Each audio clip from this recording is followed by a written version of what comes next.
హర హర మహాదేవ్. కొత్త రాగం ఎంచుకుంది అనసూయ, అంతే. ఇది చాలా పాత old style of pattern. First ఇప్పుడు ఏంటంటే హిందూ ధర్మంలో ఇలాంటివి అసమానతలు ఉన్నాయని చెప్పి ప్రొజెక్ట్ చేసి దాన్ని అపోజ్ చేస్తున్నట్టుగా ఒక బిల్డప్ ఇవ్వాలి. సో అదో రకం వర్గం, ఆ వర్గం అంతా అదే రకం ఉంటుంది. తర్వాత సతీ సాగమనం అంటారు, తర్వాత ఇంకేదో అంటారు. మన హిందూ ధర్మంలో లేని వాటిని అన్నిటిని తీసుకొచ్చి సమాధానాలు చెప్పండి అంటారు.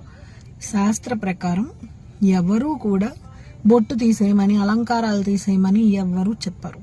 ఎవరి మానసిక స్థితి వాళ్ళది. మనకు ఆ లిబర్టీ ఉంది హిందూ ధర్మంలో.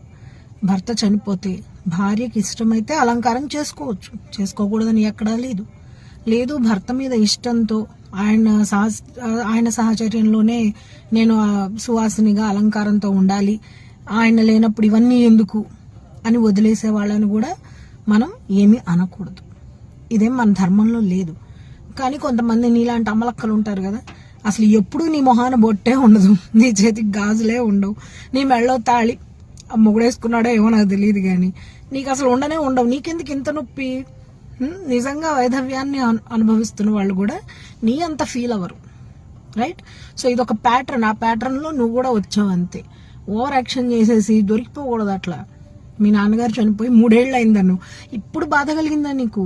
So sad. సో చెప్పొచ్చేది ఏంట్రా అంటే, ఇలా బొట్టు తీసేయండి, గాజులు తీసేయండి అనే శాస్త్రం ఎక్కడా చెప్పలేదు. ఎవరి మానసిక స్థితిని బట్టి వారు అనుగుణంగా ఉండొచ్చు. కొంతమంది టార్చర్ పెట్టే భర్తలు పోయినందుకు అలంకారం చేసుకునే వాళ్ళని నేను చూసాను. వాడు పోయాడు, పేడా పోయిందని. కొంతమంది ఎంతో బాధ్యతతో ఉండే మగవాళ్ళు, ఆ ఇంటికి ఆసరాగా నిలబడే వాళ్ళు పోయినప్పుడు వాళ్ళు చెలించిపోయి ప్రాణాలు వదిలేసిన భార్యలను కూడా చూశాను. సో నువ్వు ఈ 2 కాదు, 3వ రకం. చక్క మీ ఆయన ఉన్నాడు, 2 పిల్లలు ఉన్నారు, నీ మొహనే ఏనాడు బొట్టు ఉండదు, నీకెందుకు ఇట్లాంటి డౌట్లు వస్తున్నాయి? నీకు అస్సలు రాకూడని డౌట్ ఇది. వచ్చాక ఇలా దొరికిపోవడం తప్ప ఏం ఉండదు. జై శ్రీరామ్.